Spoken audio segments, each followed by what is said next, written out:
Um, it was a big group, so there were big issues coming out and so many issues coming out. So what we did was we just had a brainstorming session at the beginning where everything and anything that was coming was being put down on paper. So we managed to come up with, you notice, about 11 topics, or more, 10 like, on what we think we could do. And then after that we had to condense them into 5. But still we observed that 5 programs may not be enough to cover all the issues. So, you know, some of the information might be lost in the process. But this is what we managed to come up with. The first is just a list of themes that we thought we could do.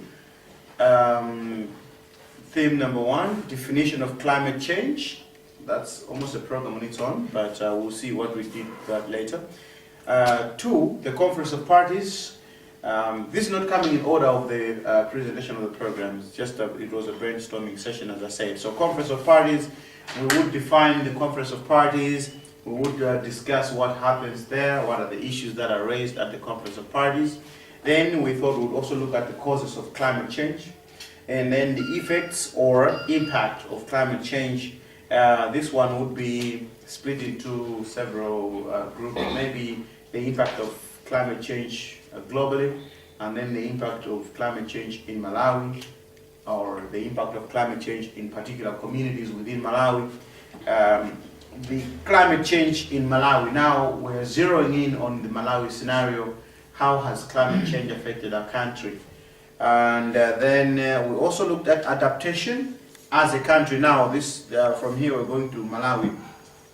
Adaptation as a country, what are we doing to adapt to climate change? So just quick suggestions which were coming from the group members: irrigation, green belt initiative, the drought, planting of drought-resistant crops, adopting new farming technologies, conservation agriculture. These are just some of the things that Malawians are currently doing to adapt to climate change. And mitigation, mostly it's about afforestation as a mitigation measure. Oh, that didn't slip out when we were discussing because we put it down quickly, so don't worry about that. Government policy was another theme that came up. Anything here was just a mishmash of stuff that's happening in government. The NAPA would be discussed there. We'll talk to members of the Department of Environmental Affairs, their understanding about COP, about climate change, what the government's doing. And then from like a government side, what COP17 is going to be all about to us as a country. What would we like to submit as a country to the regional bloc, as we had yesterday? What is our stand? What has Malawi benefited from the previous conference of parties? There have been many of them. This is 17. So from the previous ones, how have we featured? And this one was regarded as a crucial point: community involvement. How is the community getting involved in fighting climate change or adapting or mitigating the effects? So what do people know about climate change? There are some things that, excuse me, there's some things that people are doing, but maybe they don't know that they're doing that to address issues of climate change. But there are some things that they do while knowing. So we would like to establish that. What is it? How much do people know about climate change? What is it that they're doing? And there, a lesson from Q helped on promotion versus prevention. How do we want to capture our messages? Do we want to give them as a gain-oriented approach, or trying to maintain the status quo?